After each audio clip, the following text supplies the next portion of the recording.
there guys, this is Malorian and this will be a Warmachine 101.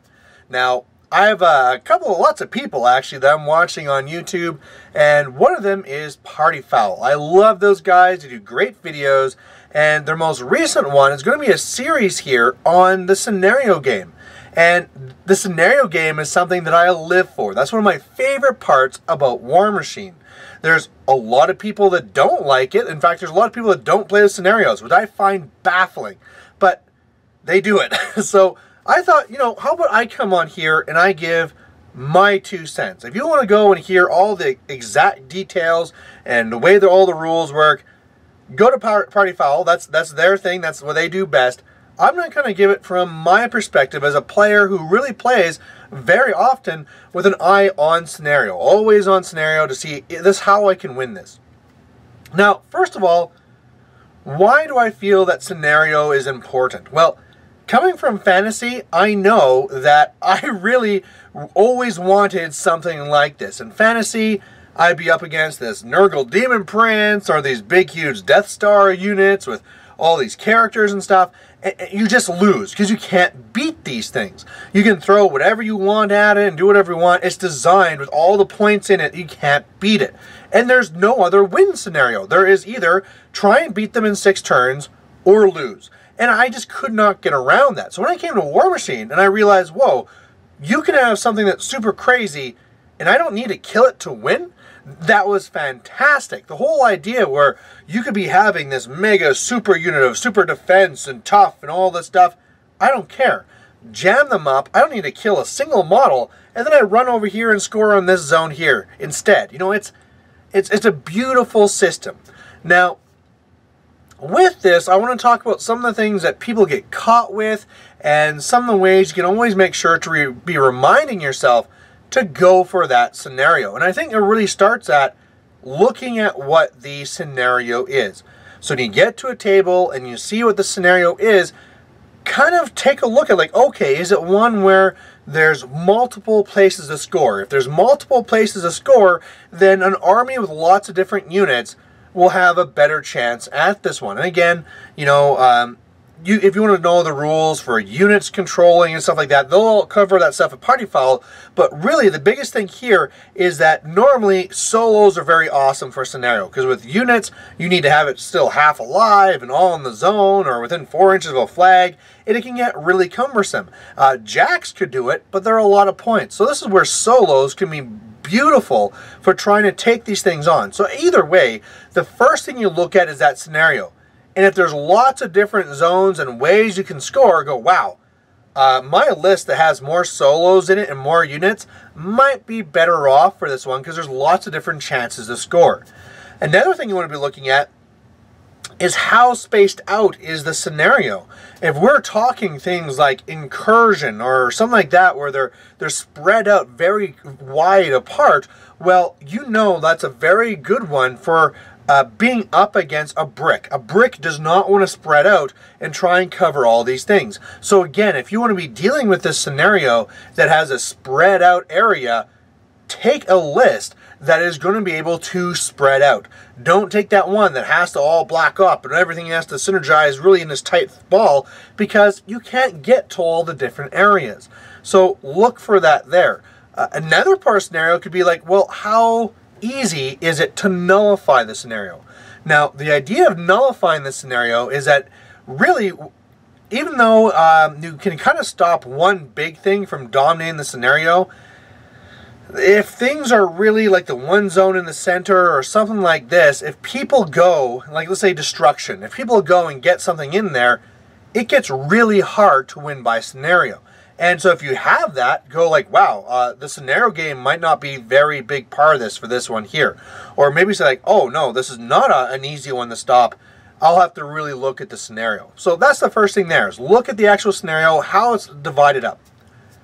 Part of that as well is also then look at Killbox. Killbox is a massive thing that if you forget, you just lose. Pretty much. It used to be before that if you ever Killbox yourself, you did automatically lose. But now you just give 2 points to the opponent. And honestly, for a guy like for me that goes and attacks control points, if you make it so I only need 3 points instead of 5, that is a massive, massive advantage. So what is Killbox? That's where on your second turn, you can't be completely within 14 inches of any board edge. And remember those side ones too, because people all the time I see like, okay, I'm good from the backboard edge, I'm going to move over here to be a little bit more safer, and they Killbox themselves from the side. But either way, if you see that scenario and you see that Killbox, realize, all right, I have to take a caster on the list that moves up the board. I don't want to be taking something like a Sevi or a Nemo 1 that wants to be hiding in the back because I'm so fragile.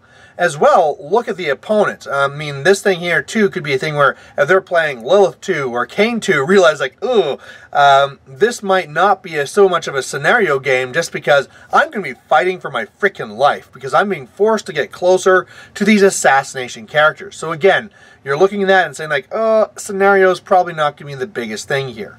Now, is it okay to Killbox yourself in those cases where it's like, if I go in here, I will die? Yes, absolutely. If that is the case, where if you are going to if you don't Killbox yourself, you're going to die, guess what? You might have to go back there and give your opponent 2 points. But if you do that, you are going to have to push up everything else as aggressively as you can because you cannot let them score anywhere. You have to say like, this is it.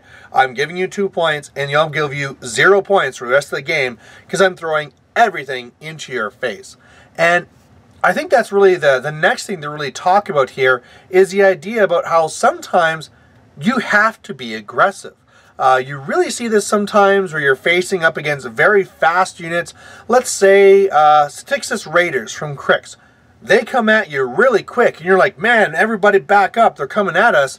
That is exactly the wrong thing you want to be thinking. You want to be saying like, damn, I have these raiders at me. Let's get this line of battle up and close. Because if it's back here, they're just going to start scoring. And so you have to eventually say that, well, even though this is foolish to move up models that I know you're just going to charge and kill, if I don't do that, I'm going to lose on scenario. So hopefully, again, if you see this in the enemy's list, make sure that you take these cheaper units that can take the charge. You know, the ones where you get 10 models for 6 points. They're the perfect ones for this. Now, I just threw out a term there, too, a little while back called the line of battle.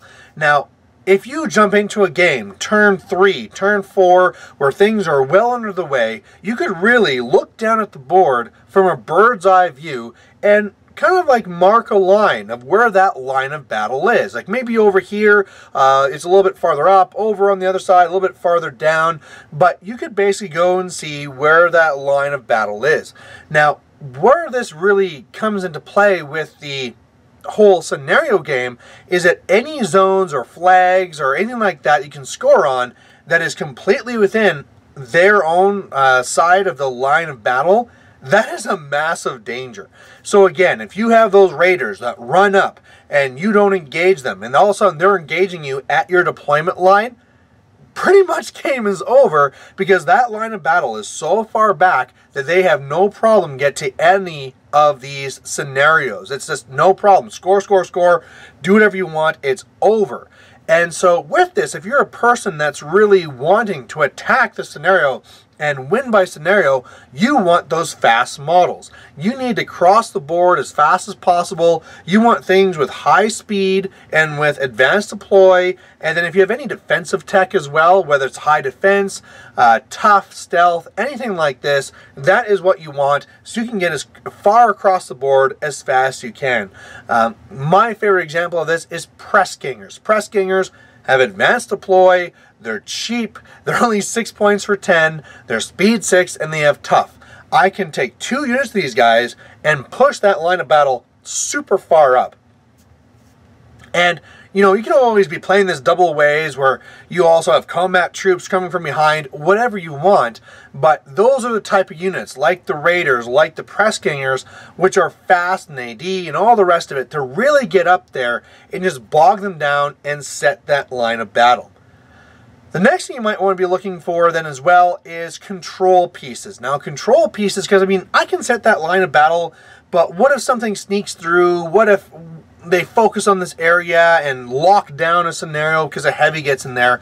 What can I do that's going to be really controlling that. And what you want to be looking for here are, sometimes you'll have that in your actual units. Say if it's a gun mage or a druid, all of a sudden they can do pushes and things and push things out of the zones. That's really helpful, but as well as casters.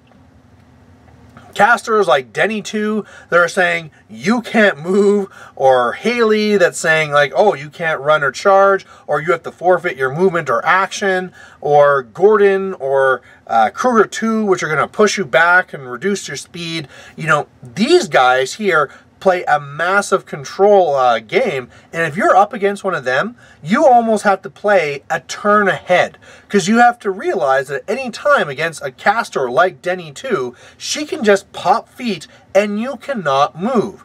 And if she catches you when you are not up there in those scenarios trying to contest everything, well, she pops feet, locks you away, score, whatever is allowed to happen, and then on your turn, score again, and she probably wins her own turn. It is just game over. You can't ignore that. Meanwhile, if you're the person wanting to play in that type of game, look for those pieces. A lot of armies, not all factions, but a lot of the factions have these sort of control things. Even something, say, like Old Witch or Harbinger. They're not really controlling in the same way that Denny 2 does, saying you just cannot move. But Harbinger and Old Witch are saying, sure, move up. It's just your infantry are all going to die, right? Stuff like that that really shuts things down.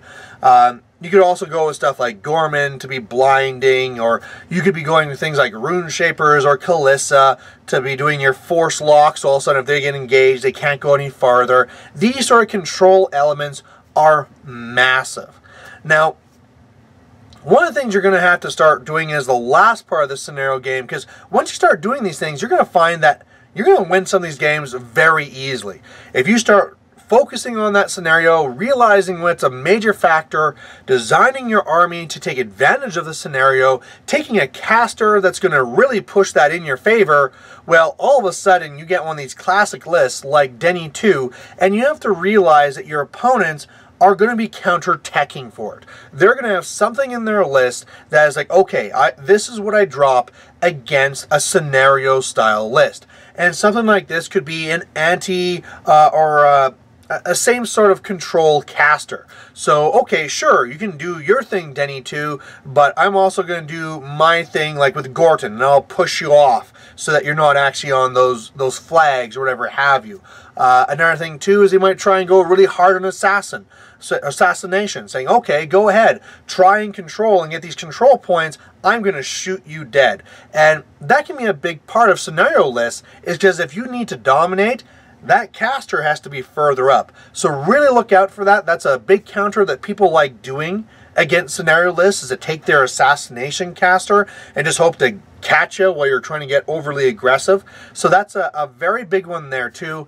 As well, look for pieces that can't be moved. If somebody has something like Fortify or a Colossal or something like that that you can't push away and that can actually like trample over you if they need to, or maybe there's shifting stones so they can just teleport stuff around, or maybe they have just really fast units, right? Maybe you have these a speed 7 unit that's going to kind of hold back, wait until you feet so that they stay outside the control zone and then rush in to do their contesting and really just nullify everything you're doing. And that can be ball busting. Just as it can be as a huge win, like an auto win, to hit something or somebody with this scenario style list and saying, okay, Denny 2 pops feet and you can't do anything, I win. It can easily go all the way around. If you take lots and lots and lots of jam that has everything to do with scenario and nothing to do with killing, if that fortified centurion tramples into the zone or whatever have you, if you have no way of getting rid of it, your game is over. You have nothing you can do. So then it's up to you about how middle ground do you want to do. Do I want to go all jam, or do I want to add a little bit of combat, right? How far do I want to be pushing that line? Do I want to be trying to combat these things with having a heavy that can actually go and beat these things out? Or what's going to be my style type list here? So keep these things in mind because, like I say, just as easy as you can catch them off guard, they can catch you off guard. So there you go. There's this kind of like a quick kind of ramble from myself.